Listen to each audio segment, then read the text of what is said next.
eu vou procurar, né, levantar alguns elementos que me parecem importantes, seja do ponto de vista concreto, né, o que hoje já ocorre, né, e que, de fato, a pandemia acelerou um processo que a gente avalia que talvez duraria uma década para se consolidar da maneira como se consolidou durante a pandemia, né, essa aceleração do tempo histórico que ela promoveu para formas específicas de trabalho, que, como o próprio Ricardo colocou, já existiam anteriormente, né? Então, um aspecto concreto. Segundo, uma certa abordagem histórica do próprio desenvolvimento econômico, que eu acho que é importante também a gente averiguar como isso também se dá dentro de uma onda de avanço científico-tecnológico e de um determinado padrão de desenvolvimento capitalista, né, que se inaugura a partir dos anos 70, alguns chamam de neoliberalismo, né, mas que é no mesmo bojo que se dá esse avanço da última década, não é diferente em essência do que a gente vive desde os anos 70.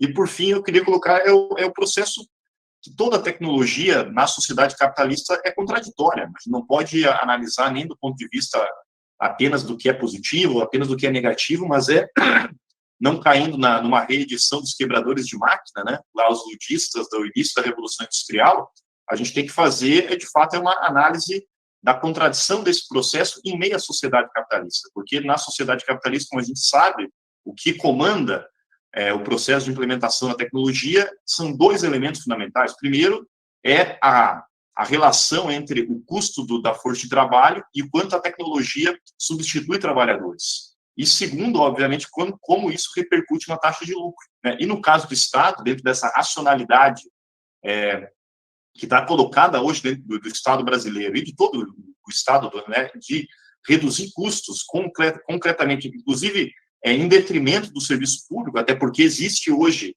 grandes monopólios privados que fornecem serviços na área que até os anos 70 eram monopólios do Estado, né? Se a gente for pensar a educação, a saúde, a assistência, eram todas áreas que até os anos 70, 80, 90 era basicamente um monopólio estatal.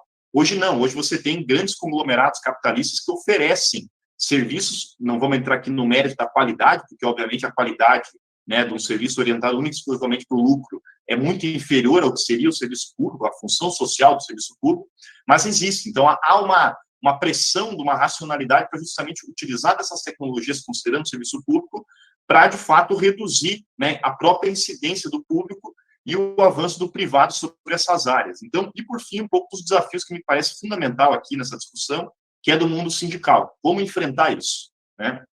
Em primeiro lugar, óbvio, não vou repetir, é uma realidade hoje o teletrabalho. Não é mais uma questão de sermos contra ou a favor, é uma questão de tratar essa realidade, né, e incidir sobre ela da melhor maneira possível do ponto de vista, obviamente, da classe trabalhadora organizada.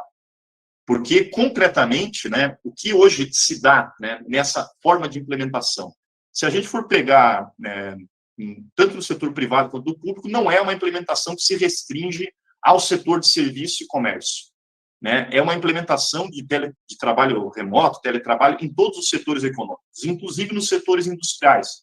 Quando a gente, por exemplo, pega uma Petrobras, que a finalidade dela é a extração de petróleo, ou seja, uma atividade produtiva, né? Mas amplos setores administrativos da companhia foram, né, colocados no teletrabalho. A gente vê isso, por exemplo, em empresas como a JBS, BRF, empresas de caráter também produtivo industrial. Amplos setores foram colocados no teletrabalho. Uma redução drástica, né, naqueles setores de gerência e controle que a gente viu acontecer, o que joga, inclusive, estudantes aí de engenharia, estudantes de direito, estudantes que viriam a ocupar cargos de gestão nesse capital monopolista, hoje não encontram espaço para atuar. E daí se cria um desemprego nessas categorias profissionais que vem aumentando na última década, né, que é justamente a forma como esse trabalho remoto, a plataformização, o controle através de instrumentos digitais do trabalho, né, vai incidindo também na perda de vagas nesse aspecto gerencial. Então, é um fenômeno amplo, que vai desde o motorista de Uber, do entregador, passa por empresas industriais, passa por um fortalecimento do setor de serviço. É só a gente pensar, por exemplo, que essa plataformização, ela permite com que um professor, na rede privada de educação, um professor passe a dar aula para mais de 2.000, 3.000 estudantes, e isso é uma ganho de escala que vai afetar ainda mais a educação pública, porque que é uma concorrência dentro do que é hoje a mentalidade que está por trás desse processo, a educação pública, então tudo isso vai se acelerar. Afeta hoje, como o próprio professor Ricardo colocou, né, com a tecnologia 5G, o que vem pela frente ainda, não, a setor, por exemplo, o setor hospitalar, que vai poder ter operação de cirurgias de forma remota por médicos. A gente vê, por exemplo, enfim, trabalhadores de todas as áreas sendo afetados por isso, e obviamente o setor público também vai ser afetado e já está sendo afetado por essa nova forma que foi acelerada pela pandemia. Bom, do que se trata, então, do ponto de vista geral, esse processo, né, se a gente for pegar o próprio desenvolvimento capitalista? Se trata, na minha avaliação, de uma continuidade do que ocorre desde os anos 70, que é essa chamada terceira revolução industrial, né, que afetou as tecnologias de informação e comunicação e que na última década ganhou 3 dimensões importantes, que se a gente não compreender elas do ponto de vista econômico, a gente não compreende, né, a dimensão desse processo. Em primeiro lugar, né, o processo de reestruturação produtiva e de exteriorização das funções econômicas que já existe há bastante tempo. Se a gente for pensar que hoje o trabalhador, e aí, aliás, é isso que está crescendo, está concorrendo, enquanto indivíduo trabalhador, com trabalhadores do mundo inteiro, com milhões de trabalhadores da China, que até 20, 30 anos atrás não faziam parte do mercado de trabalho globalizado, né? Trabalhadores indianos, né? Tudo isso faz com que aumente drasticamente a concorrência entre os indivíduos trabalhadores. A própria regulação dos estados nacionais sobre a contratação da força de trabalho, ela foi duramente afetada. E isso bateu muito forte no modelo sindical anterior, que era um modelo muito de perfil corporativo, vinculado justamente à legislação nacional, e essa ampliação que desde os anos 70 vem ocorrendo, da competição entre os trabalhadores em nível mundial, afetou sobremaneira a própria organização sindical dos trabalhadores. Isso é um dado fundamental, porque se a gente não entender essa continuidade do processo, a gente não entende como chegamos hoje no atual estágio. Para além disso, a gente tem um processo muito acentuado, muito acelerado, de miniaturização dos equipamentos eletroeletrônicos, né? Isso a gente pega, por exemplo, que nos anos 70 já haviam computadores, né? Só que agora os computadores, na verdade, estão na minha mão. Isso daqui tem mais tecnologia do que um mega computador gigantesco da IBM lá nos anos 70, 80.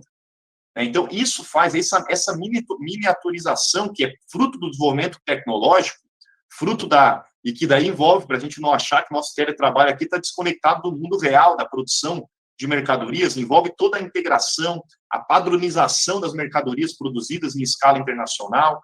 Tudo isso está na base desse processo. Se não houvesse essa miniaturização dos aparelhos eletroeletrônicos e, portanto, da redução dos custos dessas mercadorias, porque hoje, obviamente, eu, Maurício, posso ter um celular na minha mão.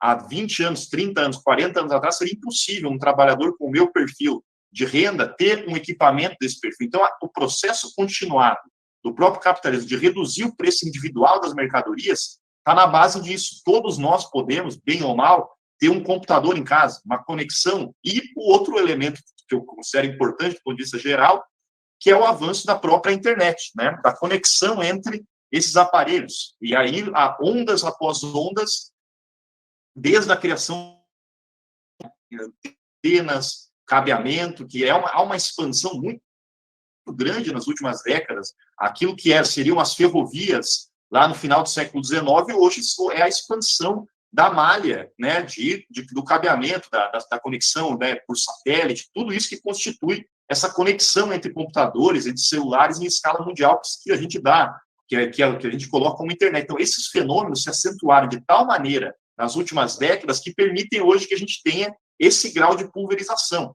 Se nos anos 90 era uma pulverização de uma empresa se deslocar para a China, hoje é como o professor Ricardo falou, é uma pulverização onde um trabalhador se desloca para qualquer espaço do mundo e você pega, por exemplo, empresas contratando, como uma empresa mundial, como é a Uber, contratando, né, mesmo que sem contrato de trabalho, né, de maneira totalmente diferenciada do que era o padrão anterior, contratando motoristas em escala mundial, contratando motoristas brasileiros, indianos, africanos, estadunidenses. Não é mais aquela cooperativa de táxis de Florianópolis, né, que constitui uma relação entre os motoristas. E isso, do ponto de vista histórico, até constitui a possibilidade que setores que antes não tinham a menor capacidade de organização passem a se organizar. E aí o aspecto contraditório. né? Porque daí você nunca veria uma greve de motoristas unificado, né, como agora existe, porque agora todos esses motoristas que são empregados em escala mundial pela Uber podem, inclusive, se reconhecer enquanto uma unidade da classe trabalhadora, né, mesmo que com desafios imensos por conta da própria pulverização. Mas há uma mudança muito grande nessa relação entre o capital monopolista e a exploração da classe trabalhadora em escala mundial. Né? Um fenômeno muito, muito profundo que ocorreu e que bate concretamente no atual momento. Se nós não entender esse fenômeno histórico, né, que tem várias dimensões, que chega até agora, que daí se acelera sobremaneira por conta dessa aceleração muito grande de todo esse processo nas últimas décadas. Quais são os impactos disso? Primeiro, obviamente, né, como todo avanço tecnológico, um ganho imenso de produtividade. A gente sabe que há um ganho de produtividade gigantesco. Um trabalhador sozinho realiza muito mais tarefas, né? Reduz-se a porosidade do processo de produção, então há um ganho de produtividade e eficiência, que, obviamente, do ponto de vista da humanidade, em abstrato, obviamente, é muito bom. Foi o que nos tirou, todo esse avanço tecnológico foi o que nos tirou da caverna e nos faz com que hoje a gente tenha a capacidade de estar aqui, né, nos conectando em várias regiões do país, inclusive, né? O professor Ricardo não está aqui em Florianópolis, como eu e vários aqui estão, né, e podendo trocar a nossa experiência e os conhecimentos. Isso é um dado importante desse processo, por isso que ele não pode adotar essa postura da tecnofóbica, porque vai contra o que é o processo de avanço da própria humanidade. O problema aqui é, como a gente sabe, né, a tecnologia e qualquer outro fenômeno social nessa sociedade dividida em classes sociais vai estar atravessada pelas contradições entre as classes sociais, né? E qual é a classe que domina a sociedade? Obviamente que é a classe dominante capitalista. E essa tecnologia, então, se de um lado ela aumenta a eficiência, ela faz com que a gente veja no cotidiano que pode realizar mais tarefas em menos tempo. Num primeiro momento, até isso é um certo chamariz, um atrativo, né, para o trabalhador, que passa a realizar mais tarefas em menos tempo por conta dessa dinâmica. Num segundo momento, ou já logo de cara, né, é também atravessado pelo fato que o capital utiliza dessas ferramentas, de um lado, para reduzir a própria demanda por trabalhadores e fazer com que o próprio desemprego estrutural aumente. Isso é uma realidade concreta hoje. Toda essa tecnologia vem aumentando um desemprego estrutural de caráter tecnológico, que não há mais como recolocar toda essa força de trabalho que hoje está no desemprego. E só não é maior esse desemprego por conta do próprio aspecto de que essas plataformas permitem que o trabalhador possa, né, fazer o dito bico, né, o bico modernizado, que é o cara que para não estar completamente desempregado, ele consegue tirar uns 600, 700 reais por mês, né, trabalhando para uma Uber, por exemplo. Mas se a gente for pegar desemprego mais subocupação, é de mais de 30% hoje o nível de desempregados e subocupados no Brasil. E isso pressiona, de fato, aqueles trabalhadores que estão ocupados. Esse é um primeiro dado importante. A tecnologia, na sociedade capitalista, que não é acompanhado o ganho de produtividade, o ganho de eficiência, com redução de jornada de trabalho, vai necessariamente gerar uma massa de desempregados.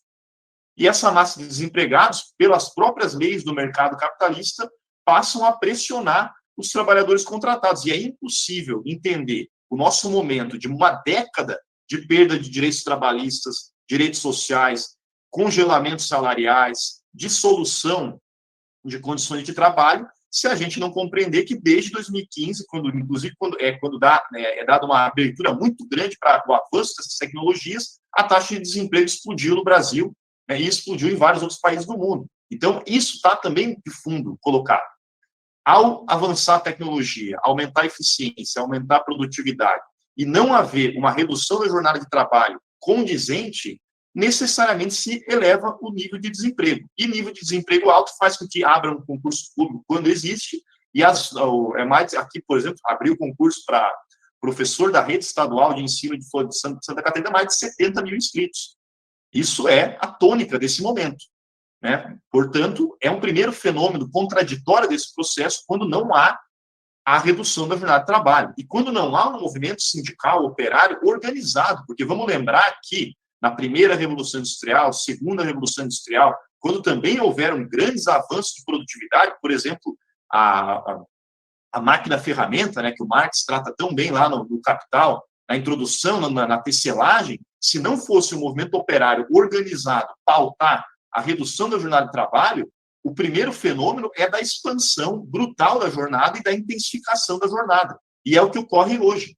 Todo esse fenômeno de avanço tecnológico do teletrabalho, ele vem acarretando em aumento de jornada de trabalho, intensificação da jornada de trabalho, e se no primeiro momento não há ainda ferramentas de controle, eu aqui conversando com a minha companheira, que trabalha no setor privado, né, também em modelo de plataforma, prestando serviço até para uma empresa internacional de pesquisa, como funciona o controle do tempo de trabalho? No começo era um software que era só botar um dedinho, comecei a trabalhar, parei de trabalhar. Agora já estão se desenvolvendo softwares que é o seguinte, se você não mexe com o teu mouse por 4 minutos, ele congela o cronômetro.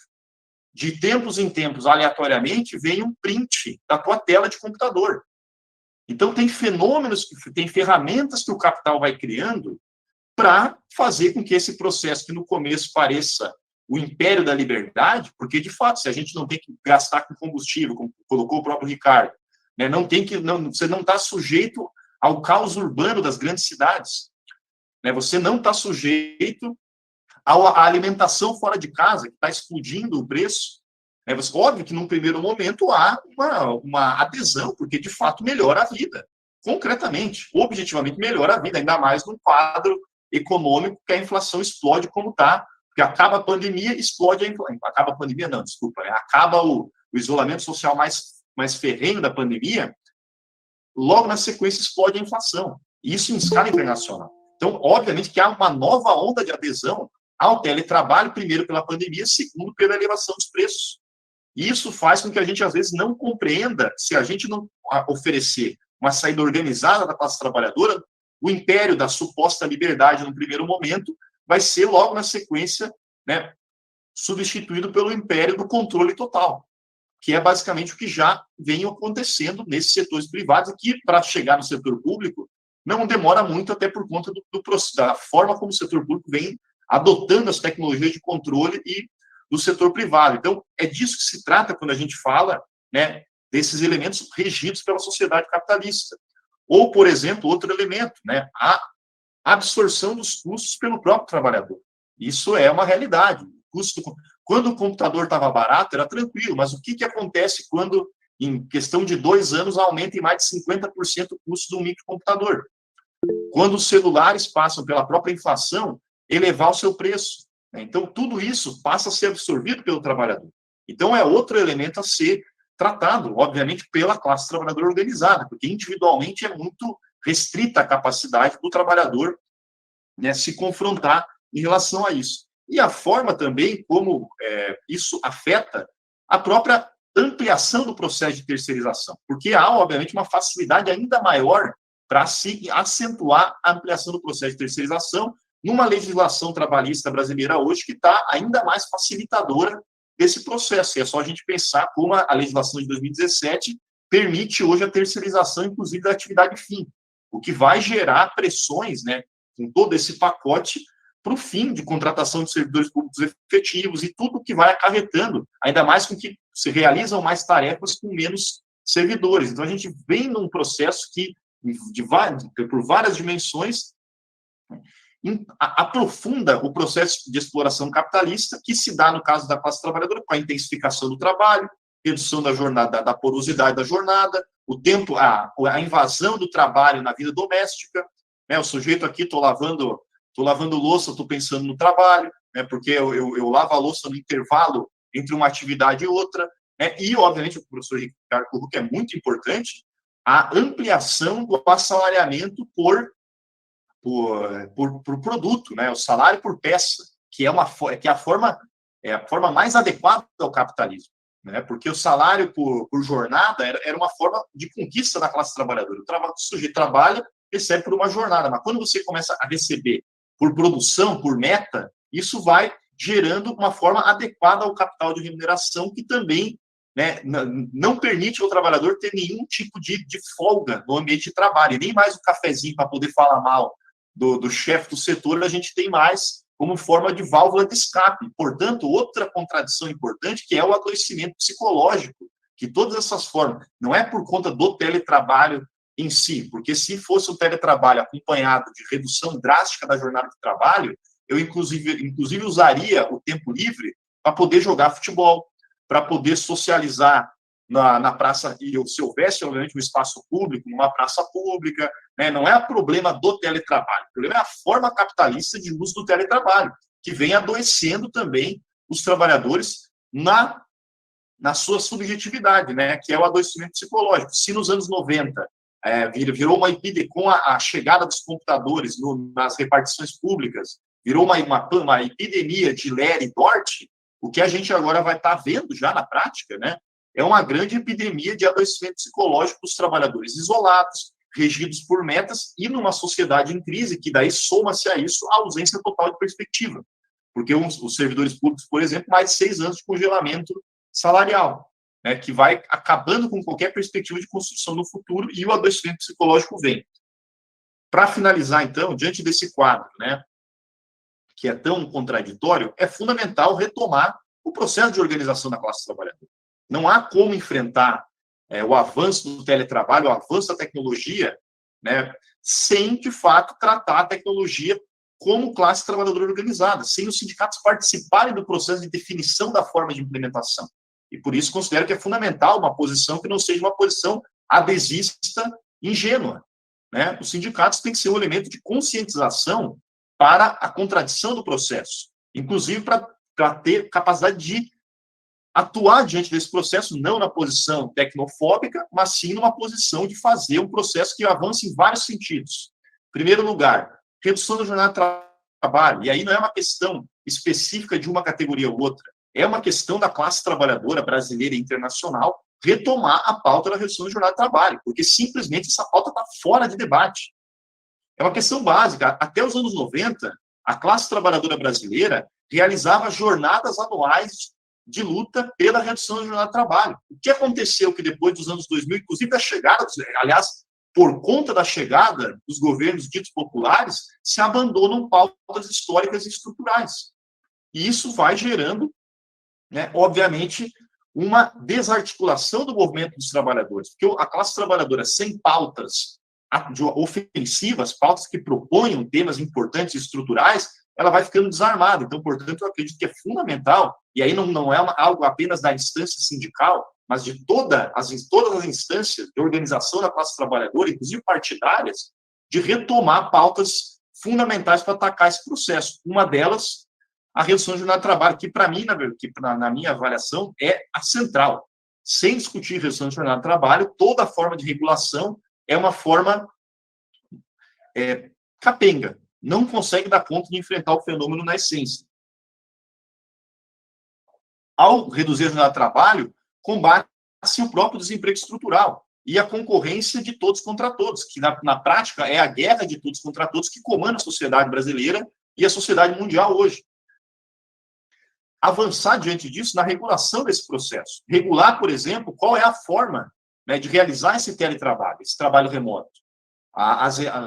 No caso das empresas privadas, é uma vergonha que vem sendo feito, por exemplo, no setor bancário, de reduzir o tema a apenas mercantilizar e dar um vale teletrabalho, que é o que está acontecendo em vários setores privados. Não há uma regulação da totalidade do processo, há apenas a substituição por um mero vale, que, usando aqui o bom do português, é um belo de um cala-boca, concretamente. Então, é avançar não no processo da minha avaliação equivocado, de unicamente mercantilizar o teletrabalho, que é o que, inclusive, está muito incutido em vários setores sindicais, inclusive como forma de, diante de tantos anos de congelamento salarial, ter alguma maneira de reajuste dos salários. A gente tem que pensar não apenas nesse processo, que obviamente também tem que existir, mas temos que pensar na forma como as empresas e como o serviço público, né, o Estado, tem que oferecer as condições para o trabalhador realizar esse teletrabalho.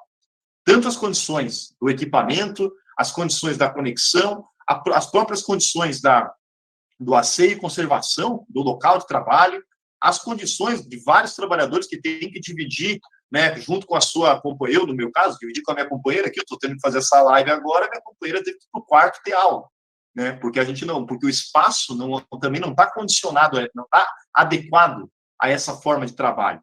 Então, tudo isso tem que ser tratado, a ergonomia do processo de trabalho, tudo isso tem que ser garantido, e aí é uma luta do sindicato. né? É uma luta dos trabalhadores organizar. Portanto, para finalizar aqui, já devolver, até para a gente não estender muito, não se trata de uma mera adesão ou de um mero repúdio. Se trata da forma de luta organizada dos trabalhadores para tratar esse tema num patamar superior, que é o patamar de transformar todo o avanço da técnica, da ciência, que são avanços não de uma empresa ou outra que desenvolve a plataforma, são avanços da humanidade. Se não fosse o acúmulo histórico científico da humanidade, não haveria como se chegar nesse nível tecnológico que vivemos hoje. Então, também, aí temos que questionar, inclusive, a propriedade privada da tecnologia, certo? Onde uma empresa se torna detentora privada. Aqui nós estamos fazendo uma atividade que, certamente, para a gente estar mais de uma hora conversando, o sindicato está pagando uma licença aí para o Google, né? E essas grandes empresas multinacionais vão também se apropriando de parcela imensa, tanto da renda, né? E olha só que contradição, a Google está se apropriando de uma parcela da própria receita do sindicato. Então, é questionar esse processo, sendo que a Google não foi ela que criou isso daqui, é produto histórico da humanidade, a técnica, e, portanto, fazer com que isso se torne instrumento de emancipação e libertação, e não instrumento de escravização. Somente os interessados em, de fato, na libertação da humanidade, que são os trabalhadores, podem dar uma contribuição progressiva, porque, de outro lado, os grandes monopólios capitalistas já estão demonstrando que, na prática, vão utilizar essas formas, né, de controle, de organização do trabalho, para amplificar tanto a intensificação quanto a ampliação da jornada de trabalho e todas as contradições que vêm na sequência. Então, eu acredito que é nesse sentido que a gente tem que discutir a implementação e a forma, principalmente a forma da implementação do teletrabalho no serviço público e em todos os setores da economia brasileira e mundial.